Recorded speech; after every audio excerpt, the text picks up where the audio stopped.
30살에 2억을 모을 수 있었던 방법. 60억 자산가가 말해주는 재테크. 해외여행 다니며 굴리는 10억 포트폴리오. 유튜브를 켜서 투자 관련 영상을 보고 있으면 어느 순간 우리는 머리가 아파옵니다. 나의 계좌는 초라해지죠. 언제 저런 자산을 모을 수 있을지 막막해집니다. 이번 영상에서는 지속 가능한 재테크에 대해서 이야기해 보려고 합니다. 취업하기 전에는 월급만으로 충분할 줄 알았습니다. 직장에서 일하는 시간이 충분히 의미 있을 줄 알았습니다. 하지만 매월 들어오는 월급은 항상 부족합니다. 오른쪽 그림을 보면 책상 옆에 하나씩 하나씩 쌓이는 작고 귀여운 동전들이 보일 것입니다. 네, 우리들의 월급이죠. 심지어 일에서 만족과 보람을 찾은 사람은 주변에서 좀처럼 찾기 어렵습니다. 자연스럽게 이런 생각을 하게 됩니다. 열심히 재테크해서 빨리 10억, 20억 자산을 가져보고 싶다고 말이죠. 제 월급은 한국 직장인 평균 수준이라서 대기업 월급을 보면서 부럽다는 생각을 했기 때문에 재테크에 대한 의욕이 불타올랐습니다. 자, 그러면 성공 재테크 로드맵을 한번 살펴볼까요? 먼저 투자 내공을 쌓아야 됩니다. 투자 추천 도서를 충분히 읽어야 하고 경제신문과 유튜브로 센스를 키워야 합니다. 또한 안정적인 현금 흐름을 만들어야 됩니다. 연봉이 올라가면 제일 좋지만 연봉을 올리기 어렵다면 N잡을 해서라도 현금 흐름을 키워야 합니다. 무엇보다 지출 통제를 하지 못하면 돈을 많이 벌고 싶어도 투자할 돈이 없죠. 가장 중요한 일이지만 주식과 부동산 투자를 통해 돈이 일을 하도록 만들어야 합니다. 자, 이 로드맵을 따라서 열심히 살면 되겠죠? 절약하고 N잡을 하면서 현금 흐름을 키웁니다. 시간을 쪼개서 책과 경제신문을 읽고 유튜브도 봅니다. 이렇게 열심히 하다 보면 어느 순간 힘이 듭니다. 머리에 쥐가 나게 되고 목표는 저 멀리 있는데 10억, 20억이라는 숫자는 까마득할 뿐이죠. 그리고 나는 아직도 한 계단씩 올라가야 할 뿐입니다. 혹시 복리와 단리에 대해서 들어보셨을까요? 복리를 쉽게 설명하면 스노우볼이라고 보면 됩니다. 한번 굴러간 눈덩이에 다시 눈이 붙고 또 거기에 눈이 붙는 식으로 말이죠. 이러한 복리 효과에서 가장 중요한 포인트는 무엇일까요? 바로 시간입니다. 실망하는 분들의 목소리가 여기까지 들리는 것 같네요. 우리 모두는 빠르게 부자가 되고 싶고 70%, 80%의 수익 인증도 하고 싶죠. 하지만 복리에서 가장 중요한 포인트는 시간이며 단기적인 관점으로 투자에 접근하면 오히려 더 투자와 재테크가 어려워지는 것을 볼 수 있습니다. 성공적인 재테크, 그리고 성공적인 투자에서 중심에 놓아야 할 가장 필수 조건은 꾸준하게 성장하는 나입니다. 꾸준하게 성장을 하는 것을 방해하는 요소는 무엇일까요?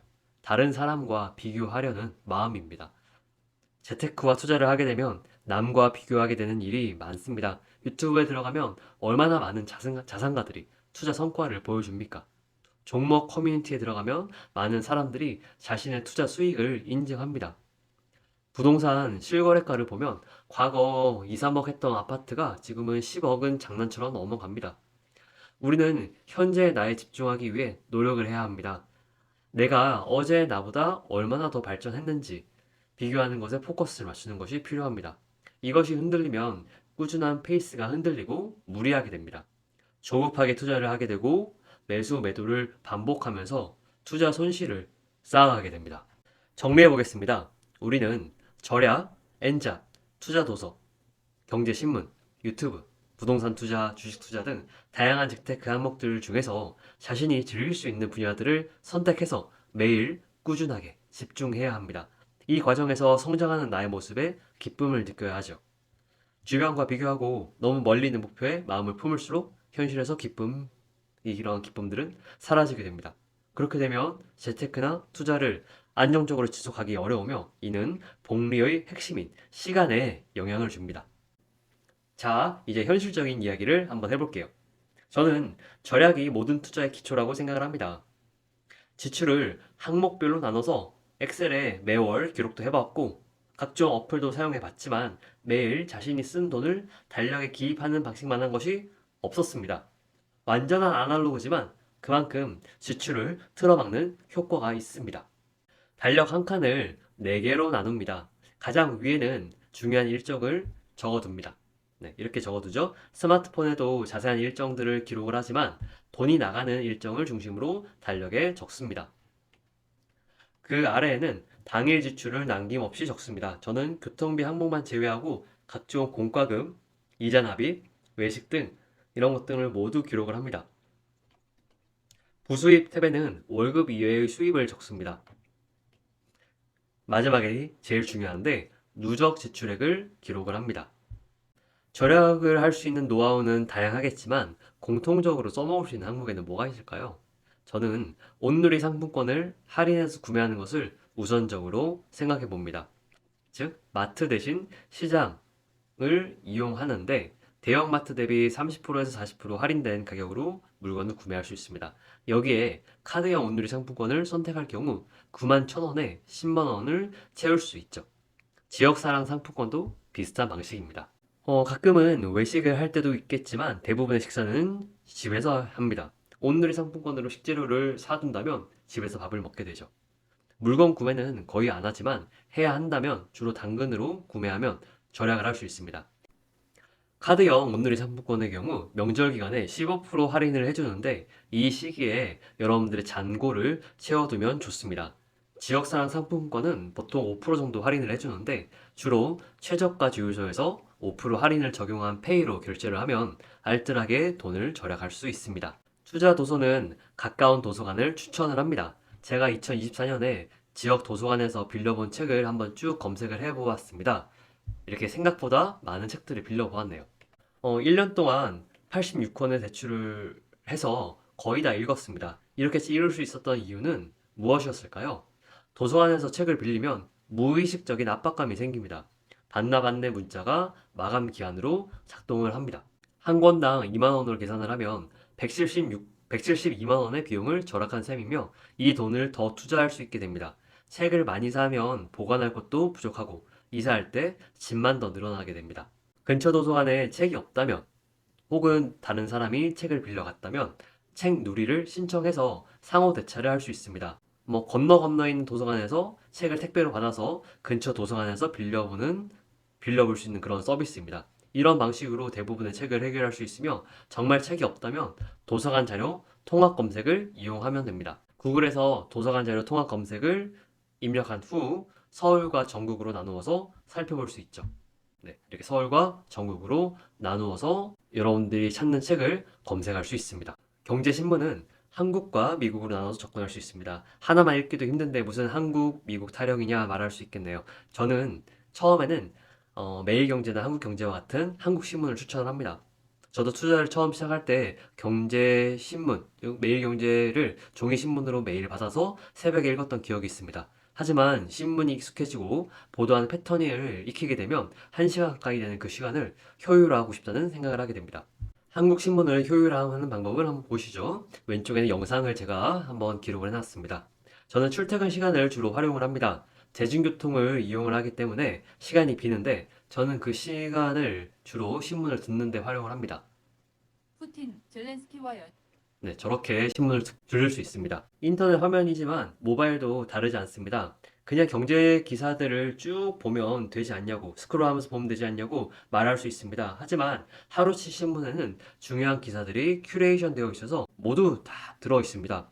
폰으로 경제 기사를 보면 제가 관심 있는 것들만 클릭해 보지만 일간 신문의 경제 파트를 모두 살펴보면 전반적인 흐름을 파악할 수 있죠. 네, 미국 신문에 관심을 갖게 된 계기는 출근길에 매일경제신문을 보고 있었는데 바로 앞에서 월스트리트 저널을 보고 있는 분을 봤기 때문에 이런 결심을 하게 되었습니다.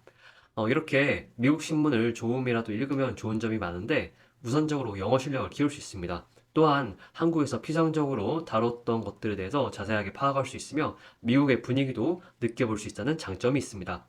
영어가 모국어가 아니기 때문에 효율화 작업을 진행해야 합니다. 일단 월스트리트 저널을 보는 방법에 대한 방법은 설명글에 따로 링크를 올려두겠습니다. 그리고 효율화 작업을 하는 부분은 화면으로 보면 됩니다. 국립중앙도서관 홈페이지를 타고 들어와서 무료로 볼 수 있는 방법이 있습니다. 영어는 1차 번역을 DeepL로 돌리고 영어를 돌린 내용을 이해를 한 다음에 영어로 쭉 읽으면 확실하게 여러분들이 이해할 수 있게 됩니다. 재테크에 도움이 되는 유튜브 투자에 도움이 되는 유튜브 채널이 있을 수 있습니다. 물론 많이 있을 수 있습니다. 저도 그런 채널을 만들고 싶죠. 하지만 솔직하게 말씀드리자면 문제가 조금 있습니다.